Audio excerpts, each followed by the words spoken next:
Now, more grades are expected back in school come July the 8th. However, the same cannot be said for all early childhood centers. The Centers for Early Childhood Development appealed to government to make a decision on its reopening as well as financial compensation for those who have lost money during this lockdown. It's warned that ECD sector would collapse completely, leaving many children and their parents in a lurch. Professor Eric Atmore, founding director of the Center for Early Childhood Development, joins us now. Prof, good evening and thank you for your time tonight. If we look at the numbers as the briefing was happening in Parliament, 99% of parents are unwilling or unable to pay fees at early childhood development centers. 83% of those early childhood development centers are not paying staff at the moment. 68% saying they won't be able to reopen after this lockdown. Have you received a briefing from government on the reopening of the ECDs? Good evening and good evening to your viewers. Many non-profit organizations and activists have made representation to government. These have all been ignored. You know, government has been appalling in their response to people working in early childhood development. They responded 2 days ago with a 61-page compliance document, which these poor, vulnerable ECD centers have to comply with. So government's response has been very disappointing. How did we get to this point when we closed about 2 months ago? Was there a plan in place for how and when ECDs will reopen? The lockdown started on March the 27th. Today it's 3 months, just short of 3 months later.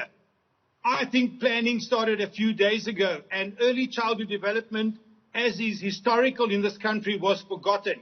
So there's been virtually no planning. Work streams were set up a while ago.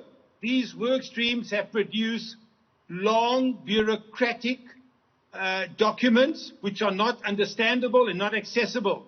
So we've got to the situation because of a lack of political will to meet the needs of young children. And this is not only a South African phenomena, it's a global phenomena. And it's not a phenomena of the new government, it's the phenomena of the last 360 years of this country's history. Let's talk about support for a bit, Prof, before I let you go. The sector we know gets, well, now 17 rand per child per day. Is this far-reaching enough? That figure is a shockingly low figure. Let me give you a comparison. Every single day, the South African government spends 400 rand per prisoner per day to keep people in prison. The 17 rand per child per day is for 264 days, and if you earn more than 7,800 as a joint family income, you are too wealthy. So the resources going into early childhood development is negligible, and that's why we've got thousands of early childhood centers which are not going to survive the coronavirus, and probably 400,000 to 500,000 children will have lost their place in a program. Prof, what are you calling for right now? We're calling for government to do 3 things.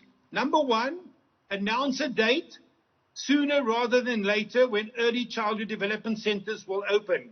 Secondly, make a once-off 20,000 rand COVID-19 ECD grant to enable every center to get the PPE so that children can be safe. And finally, double the ECD subsidy for a period of 6 months and give it to every single ECD center, regardless of whether they're registered or not, and regardless of the quintile that they are in. That's the only way we're going to meet our commitment to the UN Convention of the Rights of the Child. Prof, I appreciate your time. Thanks for joining us tonight. Professor Eric Atmore, founding director of the Center for Early Childhood Development.